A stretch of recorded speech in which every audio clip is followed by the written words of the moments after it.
Hello dear student, स्वागत है आप सभी का शुभम क्लासेस के इस नए वीडियो में। मैं संजीव सर। स्टूडेंट, आज के इस वीडियो में हम आपके most important MCQ question discuss करने वाले हैं। जैसा कि आप सबको मालूम है कि इस बार से आपके बोर्ड एग्जाम का पैटर्न जो है वो चेंज हो चुका है, यानी कि बहुविकल्पी प्रश्नों की संख्या जो है बढ़ाकर 20 कर दी गई। ठीक है, तो अब जो है आपके 100 नंबर के साइंस के पेपर में 20 नंबर का एमसीक्यू क्वेश्चन होगा, यानी कि 20 जो है बहुविकल्पीय प्रश्न पूछे जाएंगे। तो उसी नए पैटर्न को ध्यान में रखते हुए ये आज की ये सीरीज हम आपके सामने ले आए हैं, जिसके अंदर आपके फिजिक्स के जितने भी चैप्टर हैं सभी चैप्टरों के मिक्स एक साथ एमसीक्यू क्वेश्चन कराने वाले हैं। तो सभी बच्चे इस वीडियो को शुरू से लेकर लास्ट तक देखिएगा और कहीं पे भी अगर कोई डाउट होगा तो जरूर पूछ लीजिएगा। ठीक है, तो चलिए बच्चों वीडियो को करते हैं स्टार्ट। यहाँ पे जितने भी एमसीक्यू क्वेश्चन हम आपको कराएंगे, बिल्कुल आपको रटाने वाला काम बिल्कुल भी नहीं होगा कि इसका आंसर क्या होगा क्या नहीं होगा।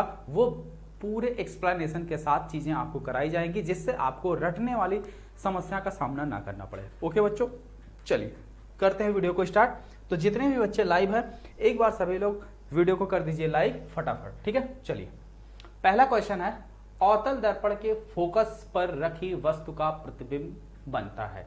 क्वेश्चन है कि अवतल दर्पण के फोकस पर रखी वस्तु का प्रतिबिंब कहां बनता है। तो जैसे मान लीजिए ये हमारा कोई अवतल दर्पण है। ठीक है, ये क्या हो गया हमारा अवतल दर्पण है। ठीक, ये इसका क्या हो गया, ये मान लेते हैं ये इसका फोकस हो गया, ये इसका क्या होता है 2f हो गया। तो अब इसके फोकस पर यहां पर रखी वस्तु का प्रतिबिंब कहां बनेगा। तो चलिए किरण आरेख खींच कर देख लेते हैं कहां बनेगा। मान लेते हैं यहां पर कोई वस्तु रखी हुई है इस प्रकार से। एक प्रकाश किरण मुख्य अक्ष के समांतर जाएगी, ये फोकस से लौट जाएगी इस प्रकार से।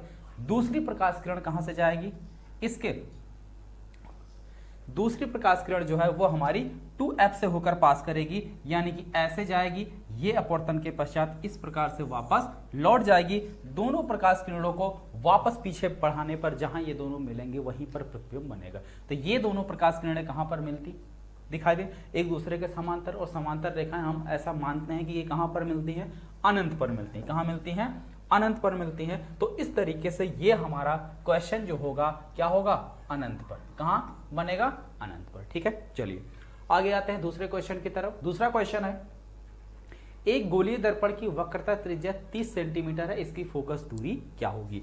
बहुत ही आसान क्वेश्चन है, जितने बच्चे लाइव है फटाफट इसका आंसर दें। एक गोलीय दर्पण की वक्रता त्रिज्या यानी कि आर का मान कितना दिया है, 30 सेंटीमीटर। ठीक है, अब कह रहा है इसकी फोकस दूरी, यानी हमें एफ निकालना। क्या निकालना, एफ निकालना। तो आर और एफ में एक संबंध होता है क्या, कि आर बराबर होता है 2f। तो यहां से f बराबर क्या हो जाएगा, r/2। आर का मान 30 है तो f का मान कितना हो जाएगा, 15। कितना हो जाएगा, 15 सेंटीमीटर। इसका बिल्कुल करेक्ट आंसर होगा। ठीक है, चलिए आगे बढ़िए अगले क्वेश्चन पे। अगला क्वेश्चन है, वक्रता त्रिज्या का मात्रक होता है मीटर में, सेंटीमीटर, मिलीमीटर या इनमें से सभी। तो वक्रता त्रिज्या है क्या, दूरी। एक तरीके से देखी जाए तो क्या, दूरी।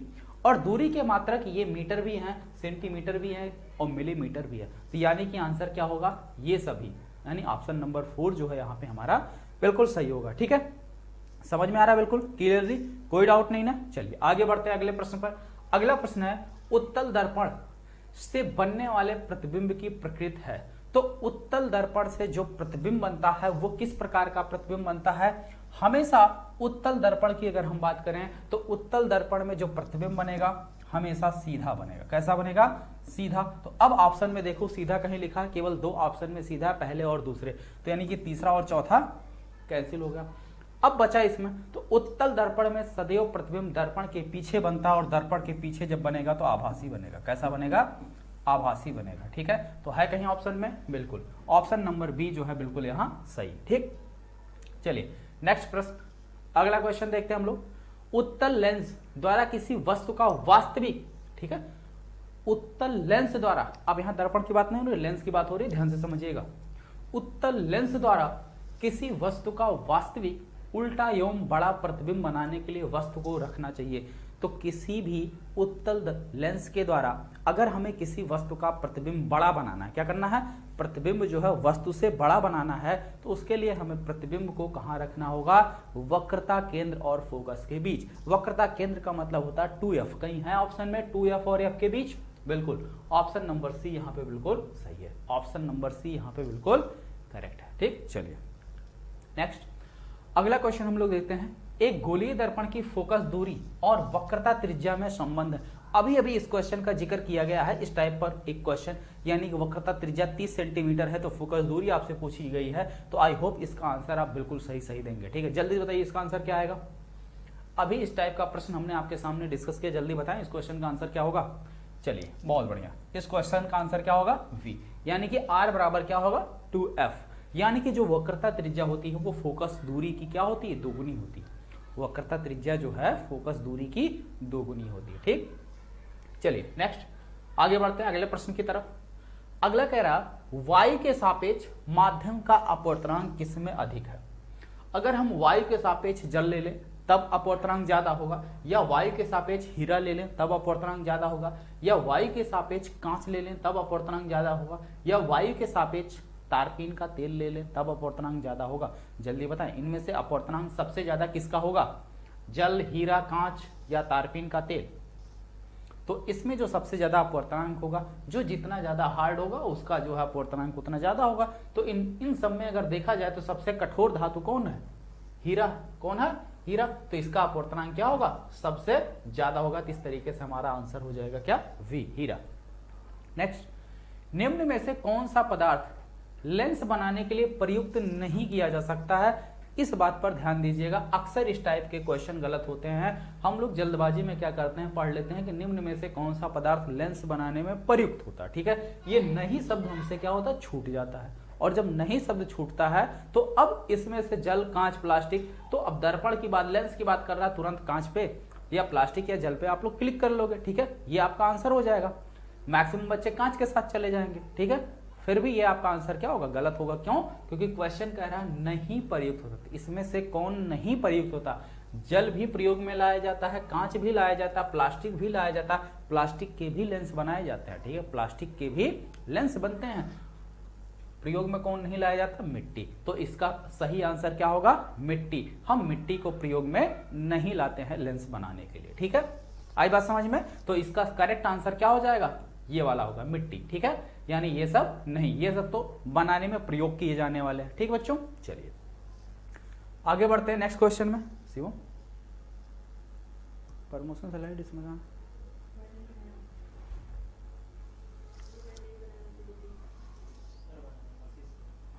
चलिए क्वेश्चन नंबर 9 हम लोग देखते हैं। किसी शब्दकोश में पाए गए छोटे अक्षरों को पढ़ते समय आप निम्न में से कौन सा लेंस पसंद करेंगे।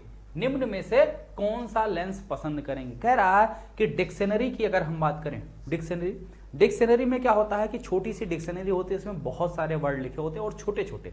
तो अगर उनको हम बड़ा देखने की कोशिश करें, डिक्शनरी में जो शब्द लिखे हम चाहते हैं कि वो साफ साफ दिखाई दे, तो उसके लिए हम कौन सा लेंस प्रयोग करेंगे और इसमें से किस फोकस दूरी का प्रयोग करेंगे। ठीक है, तो फोकस दूरी का जो प्रयोग होगा वो तो 50 सेंटीमीटर फोकस दूरी का लेंस हम प्रयोग में लाएंगे। कितने, 50 सेंटीमीटर।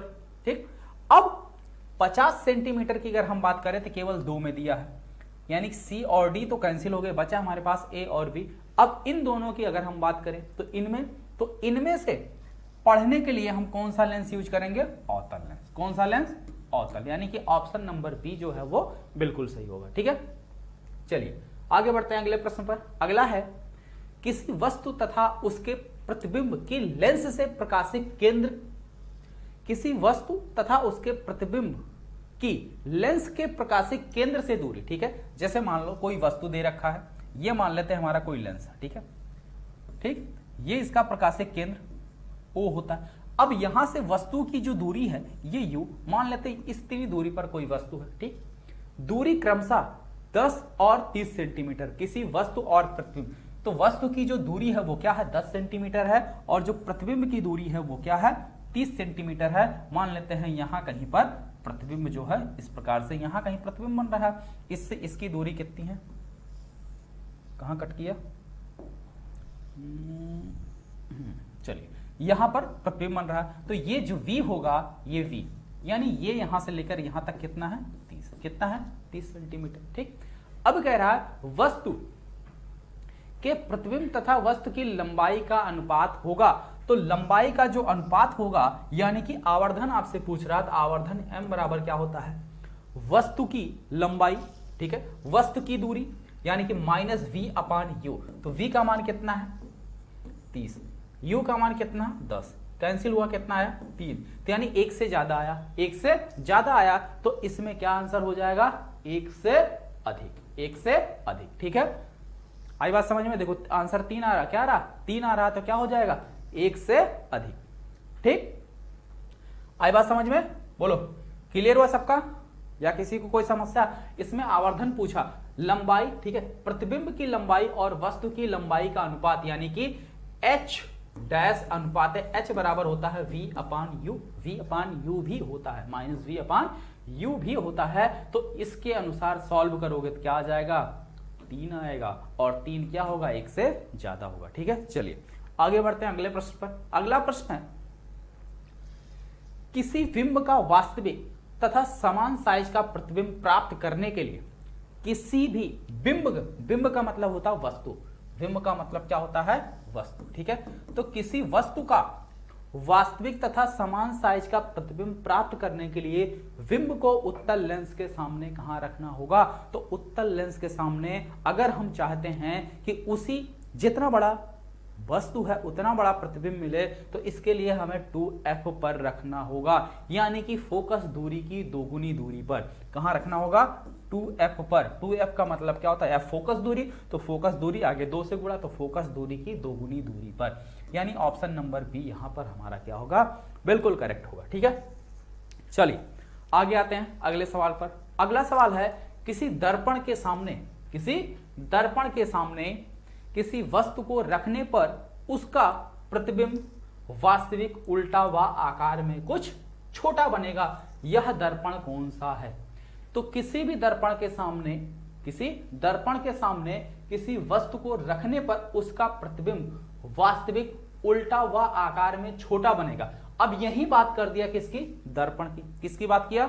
दर्पण की। और एक बात हम अच्छे से जानते हैं कि उत्तल दर्पण में प्रतिबिंब सदैव आभासी बनता है, छोटा तो बनता पर आभासी बनता, लेकिन यहां वास्तविक की बात कर रहा, तो उत्तल दर्पण तो कैंसिल हो गया। अगर बात करें समतल दर्पण की, किसकी? समतल दर्पण की, तो समतल दर्पण में प्रतिबिंब हमेशा वस्तु की लंबाई के बराबर बनता है, तो यहां छोटा वाली कॉन्सेप्ट ही नहीं है, तो ये भी कैंसिल हो गया। तो बचा हमारे पास कौन सा दर्पण? अवतल। तो हमारा सही आंसर कौन हो गया? अवतल दर्पण। ठीक, चलिए आगे बढ़ते हैं अगले क्वेश्चन की तरफ। अगला क्वेश्चन देखो बच्चों स्क्रीन पर। 20 सेंटीमीटर फोकस दूरी वाले उत्तल दर्पण के सामने 20 सेंटीमीटर की दूरी पर स्थित वस्तु का प्रतिबिंब कहां बनेगा? ठीक है, तो अगर इसे सॉल्व करोगे तो क्या आएगा?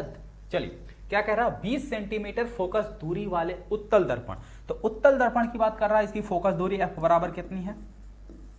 20 सेंटीमीटर।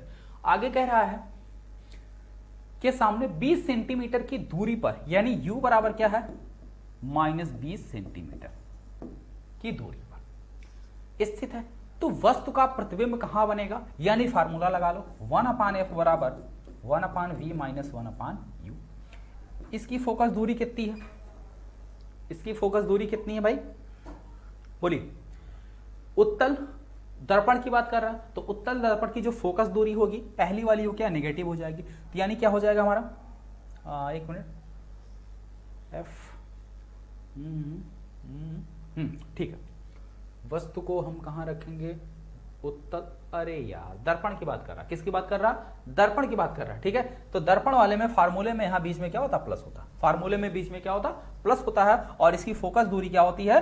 प्लस होती है, ठीक है, फोकस दूरी प्लस होती है, और दर्पण वाले केस में फार्मूले में क्या होता? प्लस होता है, ठीक है। चलिए अब रख लीजिए 1/20 इक्वल टू 1/v, और 1/u की जगह -20, तो -1/20, ये माइनस इधर आएगा प्लस में आ जाएगा, ठीक है। क्या हो जाएगा? 1/v इक्वल टू 1/20, ये देखो यहाँ माइनस है, इधर आएगा प्लस हो जाएगा 1/20, तो क्या हो जाएगा? 2/20, यानी कि 2/20, इसका मतलब हो गया 1/10, 1/10। तो 1/b बराबर 1/10, तो v बराबर क्या हो जाएगा 10, v बराबर क्या हो जाएगा 10। और ये कैसा आ रहा प्लस में, कैसा आ रहा प्लस में, तो प्लस में आ रहा तो इसका मतलब है दर्पण के पीछे, प्लस में आ रहा मतलब दर्पण के पीछे। कौन सी दर्पण है, उत्तल दर्पण। तो है कहीं उत्तल दर्पण, हाँ दर्पण लिखा हुआ है, ठीक है। इसमें तो सामने लिखा हो तो सामने तो बनेगा नहीं, अनंत पर बनेगा नहीं, इनमें से कोई नहीं होगा नहीं, तो ये हो जाएगा, ठीक है। दर्पण के पीछे प्लस आ रहा है ना, तो दर्पण के पीछे, माइनस आता है दर्पण के सामने हो जाता है, ठीक है। आई बात समझ में, चिन्ह परिपाटी का नियम। ये कोई दर्पण है, इधर की दूरी पॉजिटिव, इधर की दूरी नेगेटिव, तो प्लस में आया तो सिंपल सी बात है इधर ही बनेगा, ठीक है। ये दर्पण है ना, इस प्रकार से, ठीक। चलिए आगे बढ़े अगले सवाल की तरफ। नेक्स्ट, निम्न में दिए गए माध्यमों में प्रकाश की चाल न्यूनतम होगी, ठीक है। कह रहा है कि निम्न में से दिए गए, अब ये 4 ऑप्शन दिया गया है, जल्दी बताओ। अधिकतम की अगर हम बात करें तो निर्वात में प्रकाश की चाल सबसे ज्यादा होती है, निर्वात में प्रकाश की जो चाल होती है वो सबसे ज्यादा होती है। लेकिन ये आपके सामने 4 ऑप्शन दिया गया है, पूछ रहा सबसे न्यूनतम किस में होगा, ठीक है। न्यूनतम की बात कर रहा, तो जल्दी बताएं।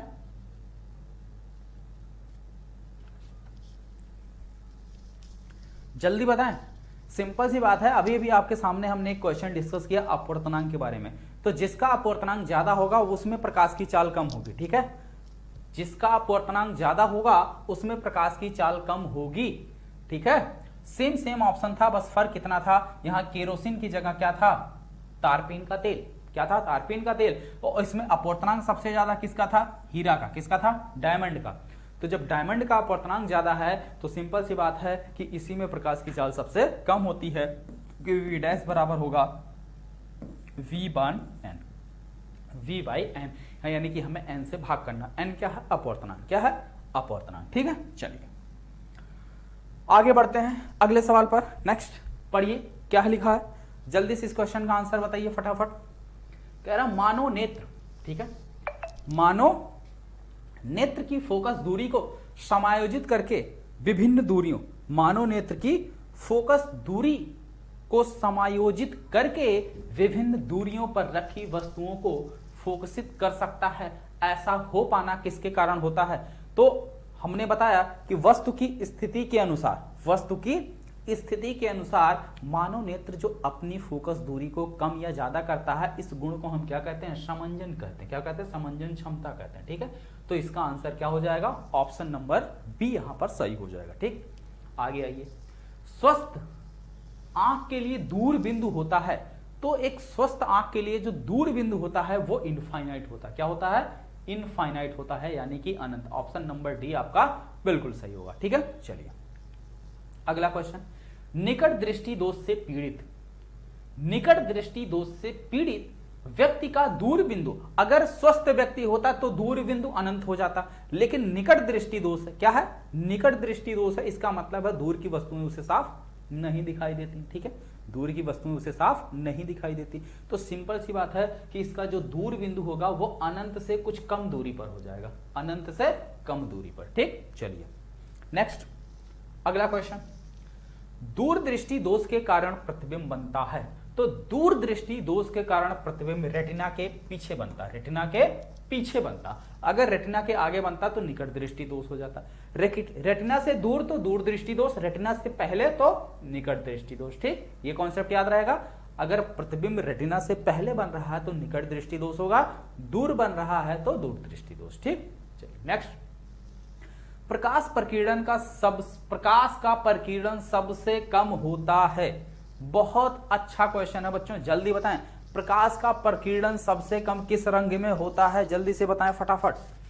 इस क्वेश्चन का आंसर जल्दी दें, प्रकाश का प्रकीर्णन सबसे कम होता है।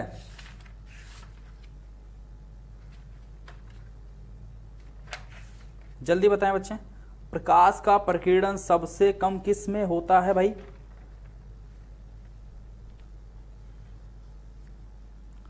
प्रकाश प्रकीर्णन की अगर हम बात करें तो प्रकाश का जो प्रकीर्णन है वो सबसे कम होता है लाल रंग के लिए। किसके लिए, लाल रंग के लिए, ठीक है। चलिए आगे बढ़ते हैं अगले प्रश्न की तरफ। नेक्स्ट, चंद्रमा से देखने पर आकाश कैसा दिखाई देता है। ये देखो थोड़ा सा फंसाने वाला क्वेश्चन, चंद्रमा से देखने पर आकाश कैसा दिखाई देता है। यहीं अगर हम पृथ्वी की बात करें, पृथ्वी से अगर हम आकाश को देखें तो आकाश कैसा दिखाई देता है? नीला दिखाई देता है। कैसा दिखाई देता है? नीला। लेकिन अगर बात की जाए चंद्रमा की, तो चंद्रमा से आकाश को देखने पर आकाश काला दिखाई देगा। कैसा दिखाई देगा? काला। चलिए अगला, वैद्युत आवेश का मात्रक है। तो वैद्युत आवेश का मात्रक क्या है? आवेश का मात्रक जो है वो कूलाम होता है, चाहे मात्रक पूछे या एसआई मात्रक पूछे, दोनों ही कंडीशन में इसका जो मात्रक होगा वो क्या होगा? कूलाम होगा। क्या होगा?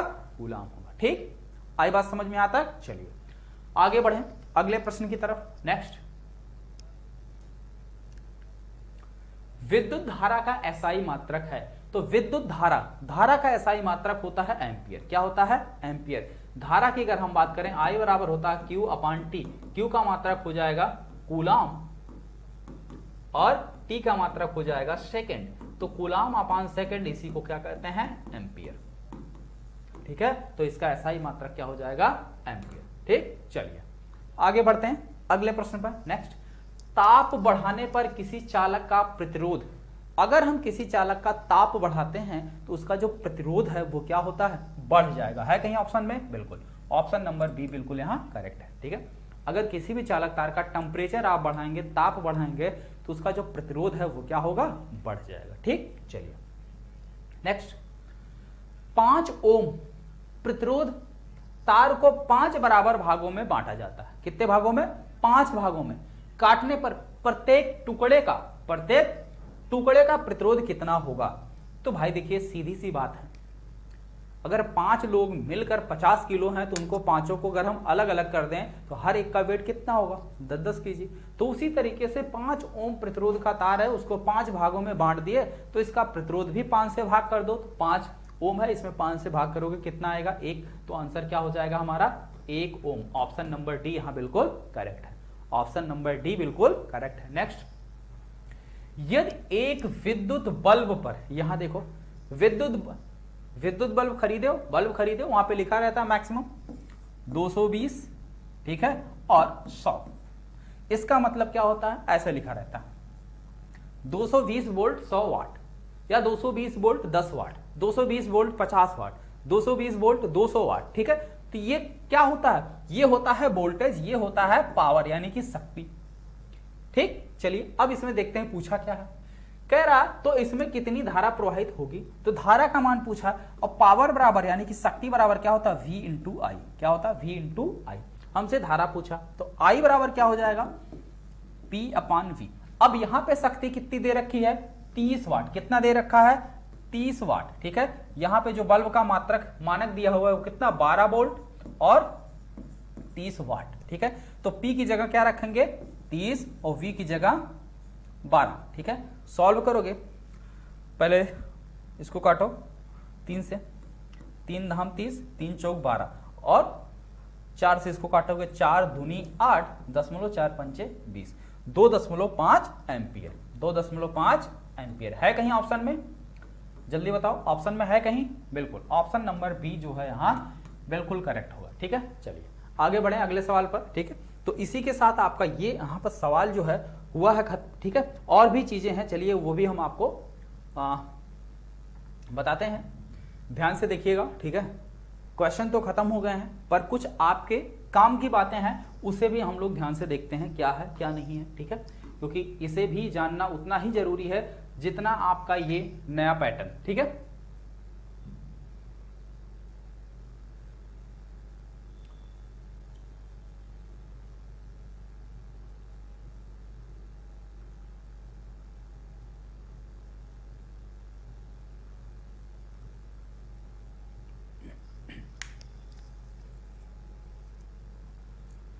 देखिए जितने भी बच्चे अभी तक शुभम क्लासेस का क्रैश कोर्स नहीं ज्वाइन किए हैं, सभी लोग शुभम क्लासेस का क्रैश कोर्स बच्चों ज्वाइन कर लीजिए।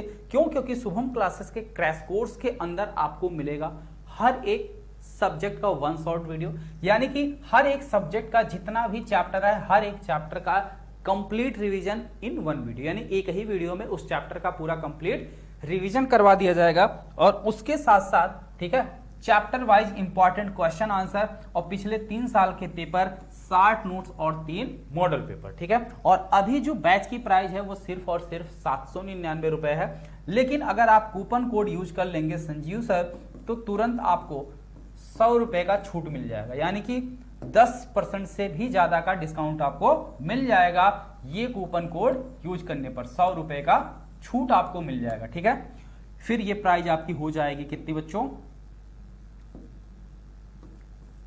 699, ठीक है। तो जो भी बच्चे अभी तक शुभम क्लासेस का क्रैश कोर्स नहीं ज्वाइन किए हैं वो लोग शुभम क्लासेस का क्रैश कोर्स ज्वाइन कर लें और कूपन कोड यूज करेंगे तो 100 रुपया उनका कम हो जाएगा। ये कुछ बच्चे हैं जो शुभम क्लासेस के टॉप 100 बैच से पढ़कर बोर्ड एग्जाम में मैक्सिमम अंक स्कोर किए हैं। हरिचरण यादव 95%, अमन कुमार मौर्य 95%, सुमित यादव 95%, कीर्ति वर्मा 94%, सुंदरम यादव 93%, समीर मौर्य 93%, अंजनी कुमार गुप्ता 91 और अस्मित गुप्ता 90% के साथ, ठीक है। तो इस प्रकार से बहुत सारे बच्चों ने शुभम क्लासेस के टॉप ऐसे पढ़कर अपने बोर्ड एग्जाम में मैक्सिमम अंक स्कोर किए हैं। तो इस प्रकार आप भी बोर्ड एग्जाम में मैक्सिमम अंक स्कोर कर सकते हैं। तो जो भी बच्चे अभी तक शुभम क्लासेस का बैच नहीं ज्वाइन किए हैं ज्वाइन कर लें। और अगर किसी को कहीं कोई समस्या कोई प्रॉब्लम आ रही है तो ये नीचे आप दिए गए व्हाट्सएप नंबर पर कॉल या मैसेज कर सकते हैं, ठीक है। सुबह 10 से शाम 4 बजे तक कर सकते हैं। तो इस टाइम आपको रिप्लाई और आपका कॉल जो है रिसीव होने की प्रबल संभावना रहेगी, ठीक है बच्चों, ओके। और अगर किसी को कहीं कोई किसी क्वेश्चन में डाउट होगा तो कमेंट सेक्शन में जरूर लिखिएगा। आज के लिए इतना ही, मिलते हैं फिर अगले वीडियो में और इंपॉर्टेंट क्वेश्चन के साथ। Okay, thank you.